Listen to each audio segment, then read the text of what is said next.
Quem foi Messalina, imperatriz com reputação mais sexual da Roma antiga? Era lembrada não apenas por suas intrigas para se apegar ao poder, mas também e acima de tudo pelos vários parceiros que teria tido.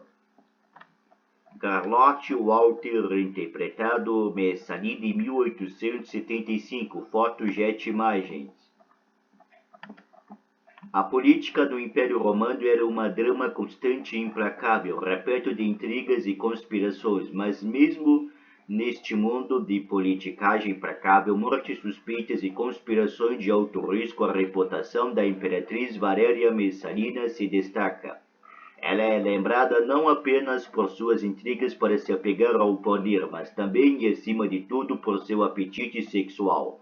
Tanto que ela apareceu até na enciclopédia de História Natural, a grande obra de Plínio o Velho 77 d.C., como evidência científica de que os humanos são os únicos animais sexualmente quase insaciáveis.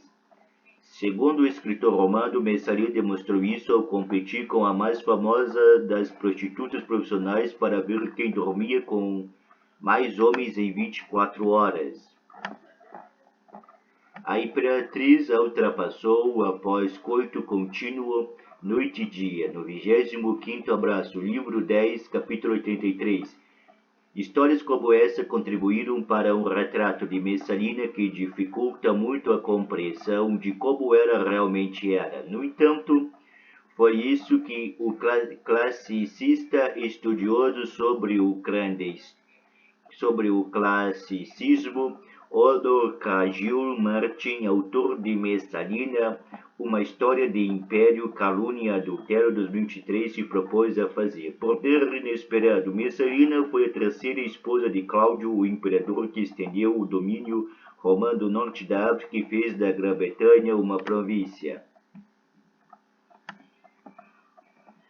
Não se sabe exatamente quando ela nasceu, mas estima-se que quando se casaram ela tinha entre 15 e 18 anos, enquanto ele já se aproximava dos 50. As orgias de Messalina, pintadas em 1867 e 1866 por Federico Farofini, fotos Jet Imagens. Apesar de Messalina vir de uma das mais prestigiadas e ricas famílias nobres da época e seu marido fazer parte da família imperial, nada indicava que ela se tornaria imperatriz.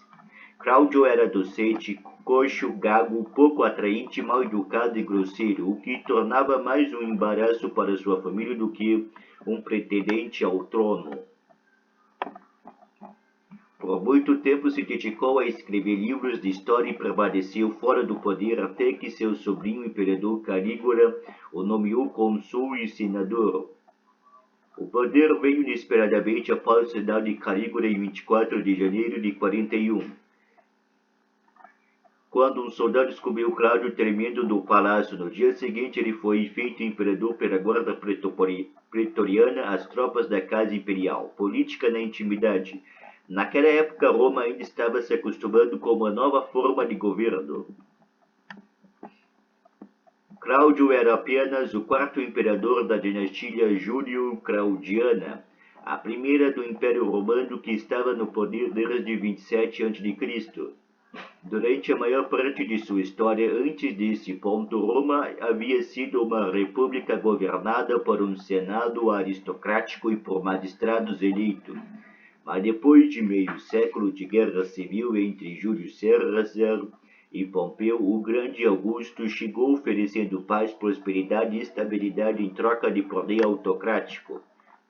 Cláudio governou do ano 41 até sua morte em 54, fotos Jet Imagens. A política deixou de ser feita em assembleias e fóruns públicos para ser praticada na intimidade da corte imperial. A partir de então, o que realmente importava não era a posição de alguém do Senado, mas sua proximidade com o imperador. E a pessoa mais próxima ao imperador do trono é a imperatriz sentada ao lado dele. Mas se Messalina aprendeu alguma coisa com sua experiência na corte de Calígula, foi que, embora a proximidade com o imperador pudesse dar qualquer romano poder e oportunidade, também colocava sua vida em risco. Lição aprendida. A política da corte romana era brutal. Havia muito em jogo. Se você era o imperador, sabia que a única forma de deixar de ser era morrendo, explicou Cargill Martin à BBC História Extra. É por isso que ele se agarrava ao poder, porque se vacilassem, provavelmente seriam mortos. Acrescentou. Cláudio e Messalina estavam muito cientes dos perigos imediatos de sua posição, pois haviam literalmente visto seus predecessores despedaçando o palácio imperial. Calígula foi morto de maneira tão selvagem que houve rumores de que as pessoas comeram um pedaço de sua carne, e junto com ele mataram sua esposa e filha porque eram vistas como ameaças potenciais no futuro, enfatizou o especialista. Quando tudo isso aconteceu, os futuros regentes tinham uma filha quase da mesma idade que a de Calígula, e Messalina estava grávida de 8 meses de seu filho, o herdeiro britânico. Estátua de mármore de Messalina segurando britânico século I d.C. foto de imagem. É por isso que acho que Messalina, desde o primeiro dia do poder, sabia que tinha que fazer absolutamente tudo o que podia para se manter no controle, e essa força motriz continuou durante todo o seu reinado. Por quase uma década, ela foi provavelmente a mulher mais poderosa do Mediterrâneo. Ela estava no topo da perigosa corte imperial, sempre disposta e capaz de fazer qualquer coisa para se manter a sua posição.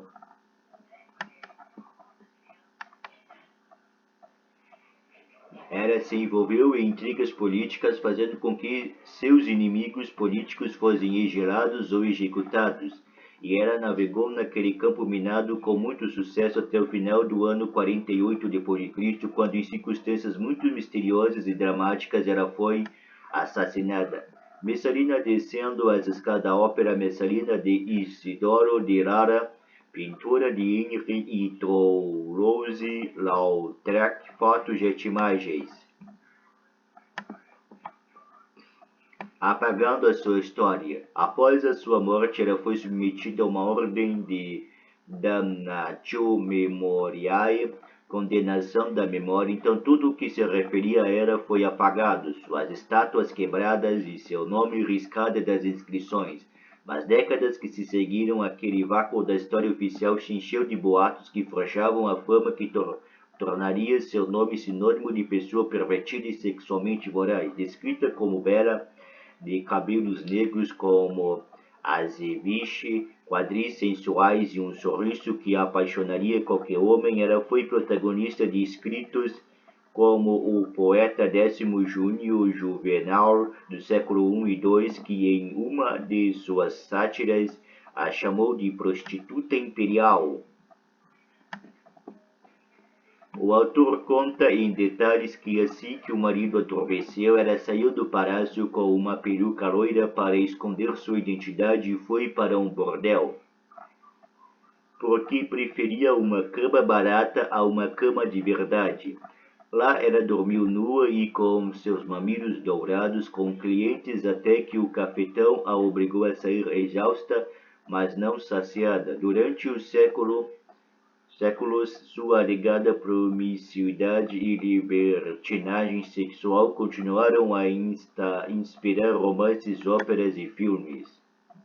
Companhia em um bordel, Messalina e Gaius Cilius de Nicolais Quino, 1655, fotos e imagens.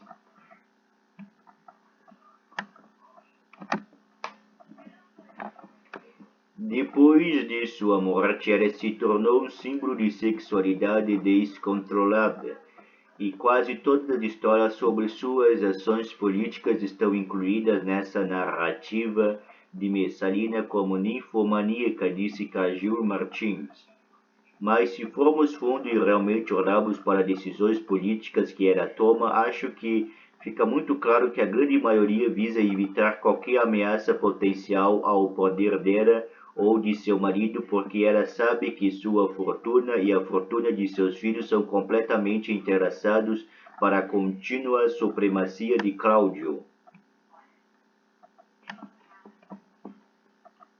excepcional. Messalina não é a única mulher cuja memória foi distorcida pelos historiadores da Roma antiga, mas o classicista aponta que nenhuma outra tem uma fama tão complexa como ela. Ela é muito excepcional. Ela se tornou o arquétipo da mulher má do sentido sexual, mas acho importante notar que esta não é a única maneira de caluniar mulheres poderosas em Roma. Existem outras opções possíveis. Por exemplo, a sucessora de Messalina, Agripina, também é retratada como um tipo muito perigoso de mulher má, mas de maneira quase exatamente oposta. Messalina aparece como uma figura hiperapaixonada e irracional, transgressora do sentido que é quase feminino demais em um espaço político que deveria ser masculino. Já a Agripina se apresenta como uma transgressora porque se comporta de uma maneira inerente muito masculina, muito racional, muito ambiciosa. Trata do filme italiano Messalina de 1951, que descreve como a imperatriz do amor da era do pecado fotogentimais. O fim bizarro, mas nem tudo o que foi dito sobre ela era mentira.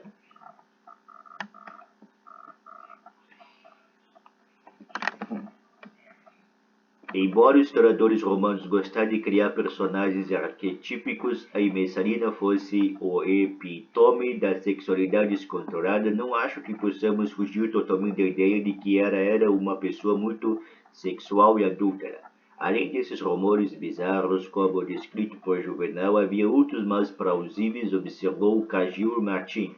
É bem possível concluir que ela tivesse tido casos extraconjugais com homens como Mnester, a maior estrela do palco da época, e também com Gaius Cilius, considerado a aristocrata mais bonito de toda Roma. Diziam que por causa desse último ela enlouqueceu, não escondeu sua paixão e quis mais longe do que com qualquer outro amante, e assim no final do ano 48 vemos um acontecimento incrivelmente dramático que termina com a morte de Messalina. Conforme relatado nas fontes, Cláudio partiu em uma viagem para a cidade portuária de Ostia, e Messalina e Gaius Cilius, desesperadamente apaixonada, decidiu se casar com ele enquanto o imperador estava fora. Então deu um golpe e tomou o trono de Roma, conta o autor. O surpreendente episódio foi narrado por vários historiadores romanos, como Tácito, que o relatou estupefato nos Anais 11.26. Sei que vai parecer incrível que uma cidade tão vigilante como Roma alguém possa se sentir tão seguro. Muito mais que em um dia determinado, com a presença de testemunho, um cônsul designado e o esposo do imperador se reuniram para o propósito declarado de um casamento legítimo, que a mulher use as palavras dos auspícios, assuma o véu, realize o sacrifício para os céus, que ambos jantem com os convidados, se beijem, abracem e finalmente passem a noite da certidão de casamento. Mas não acrescentei nenhum toque de fantasia. Tudo que registrei foi o testemunho oral ou escrito dos meus mais velhos. Como esperado, eles contaram a Cláudio, que voltou correndo para Roma. O escravo liberto Narciso, ex-aliado de Messalina e conselheiro do imperador, tomou as rédeas da situação. Em questão de horas, Cílios e outros 8 romanos ilustres que haviam sido amantes da imperatriz, incluído Mnester, foram presos, julgados e executados. Quando Messalina tentou falar com o marido, Narciso a impediu, e quando Cláudio ordenou que o julgamento de sua esposa ocorresse no dia seguinte, temendo que César se apaixonasse por ela novamente e a perdoasse, o liberto enviou centuriões para matá-la. Se refugiando nos seus jardins em Roma e compreendendo que não tinha saída, a chegada dos seus carrascos, Messalina tentou se suicidar, mas precisou da ajuda de um deles, que lhe enfiou a espada no peito. Será que sim? Para Cargil Martin, essa história é altamente duvidosa por vários motivos. Não há nenhuma evidência real que Messalina e Cílios tentaram armar um golpe contra Cláudio. E eu acho que você está tomando a decisão de se casar de forma bígama com seu amante, enquanto seu marido, o imperador do mundo conhecido, não está tão longe. Você teria um plano para o que fazia a seguir, disse ele.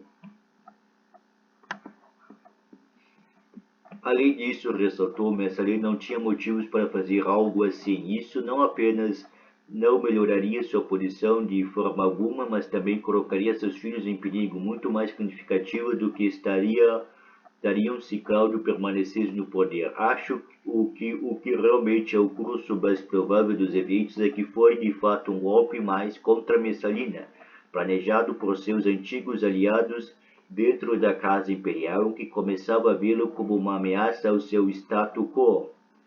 E a coisa toda foi essencialmente projetado por Narciso para se livrar dela, o que ele fez de forma muito eficaz. Depois que Messalina foi assassinada em seu jardim em Roma e Cláudio recebeu notícia de que ela estava morta, ele supostamente não pediu nenhuma explicação, apenas pediu outra taça de vinho. Se quiser ouvir a entrevista completa em inglês com o classicista Honor Caju Martin no BBC História Extra, clique aqui.